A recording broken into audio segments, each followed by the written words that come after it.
Hey guys, Pretty Kitty Gaming here. Welcome to a game called Fare Thee Well. I literally don't know a single thing about this game, which is kind of bad. I should know stuff about the games that I've been playing, but I don't know anything about this game. I've had it on Steam for a while, and I forgot that I had it actually. So we're gonna go ahead and get into it. Fare Thee Well. The story of a lonely man, a wanderer, a wayfarer, a stranger. In the sleepy town he found in the snow.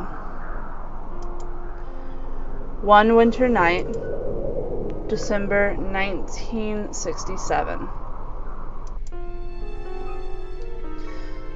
I am a lone wayfaring stranger, traveling through this world of woe. But there's no sickness, toil, or danger in that bright land to which I go. The strong winter wind beats down all around me. I pull my coat ever closer. I'm going there to see my father. I'm going there no more to roam. I'm only going over Jordan. I'm only going over home. This is really loud in my ears.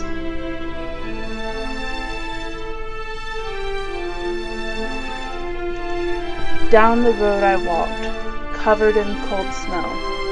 I have no one to meet and nowhere to go.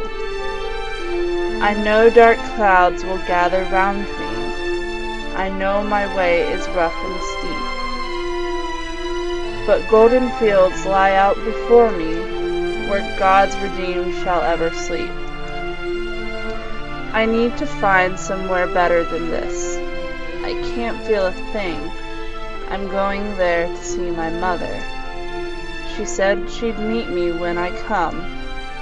I'm only going over Jordan. I'm only going over home. Suddenly I see light in the bleak midwinter. A small town nestled deep in the woods, asleep dreaming the passage of time, all except for one single brick building, its windows glowing with light, beacons for the lost. I see it's a bar. A dimly lit sign flickers above the entrance. On its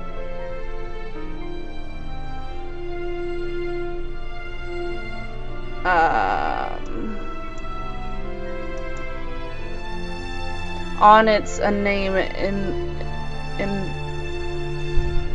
I'm bad at reading, so on it is a name emblazoned in pale golden letters. The Hearth and Home.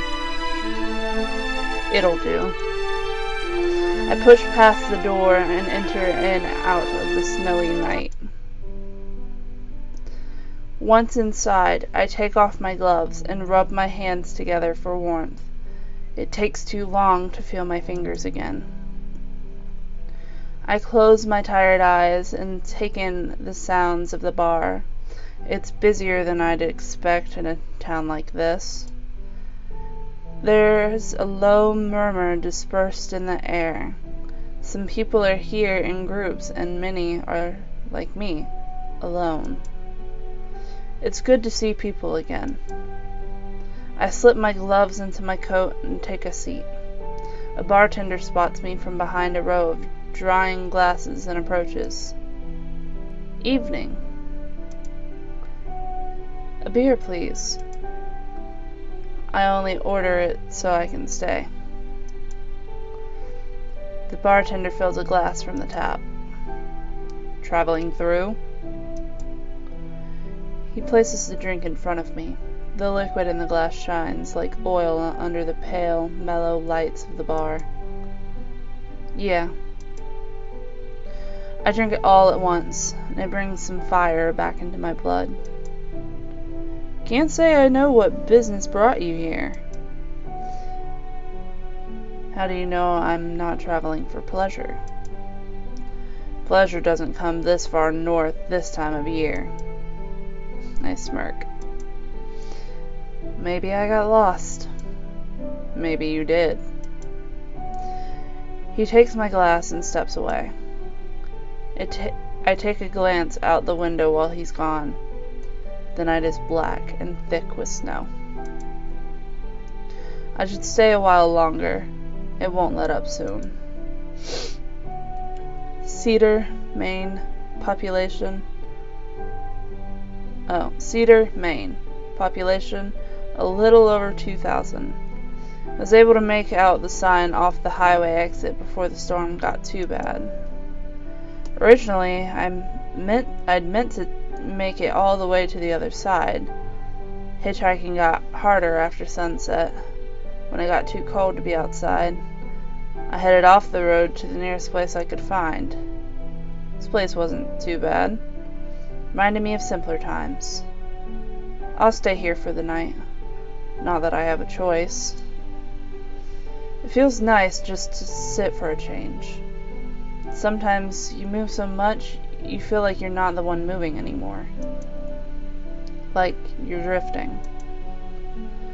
Sometimes, though it's fine, when I can just stop and let things pass me by. After a while, I notice a change in the air. The curtain of small talk lowers into silence. The clinking of plates and glass melts away. A small crowd begins to form in one corner of the bar. I walk over to get a look at what's going on and watch as someone gets up onto a small unlit stage. It's a girl. A girl in a green dress is about to sing. The girl gazes with her deep brown eyes at the expectant faces all around her. A hush falls over the crowd as she leans into the microphone. Her face betrays not a single emotion but pure wonder.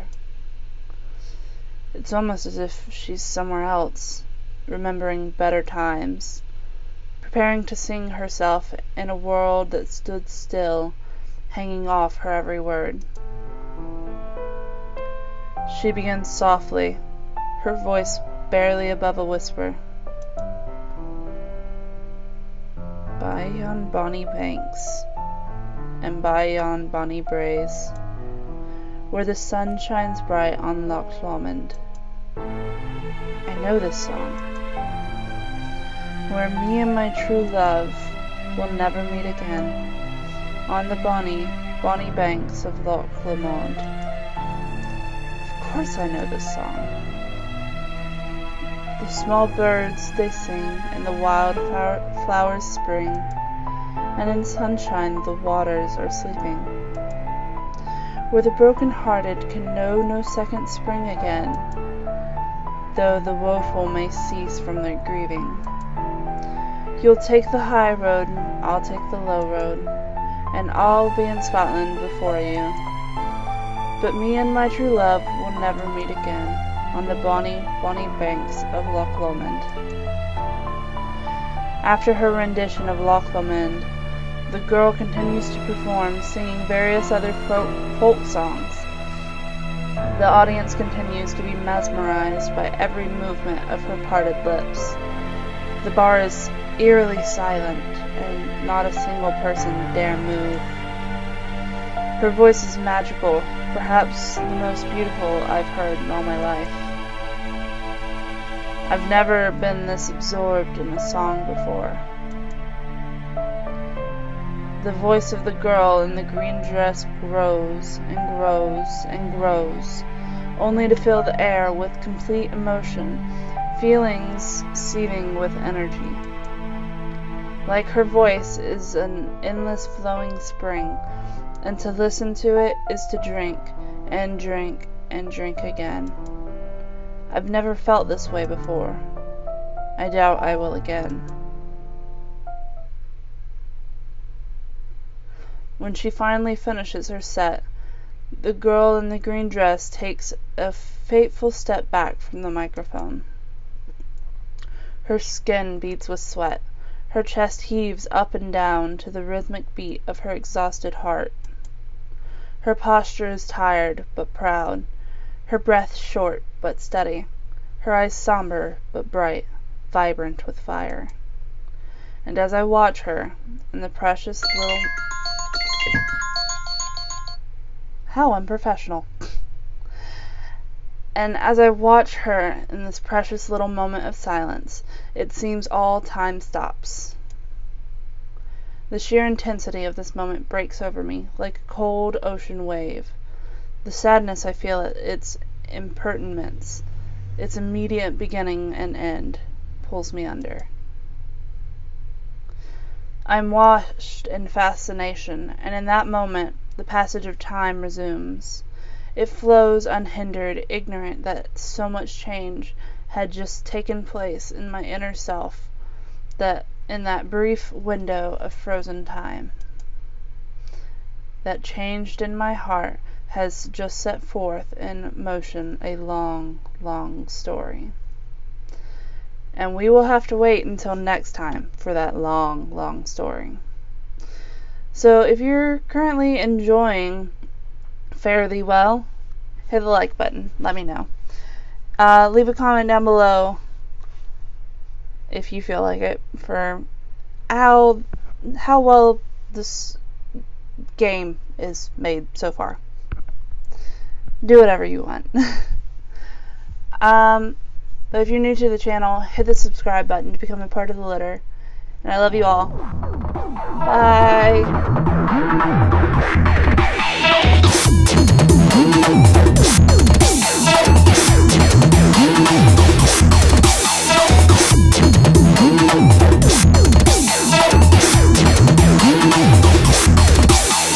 Now, how do I save this?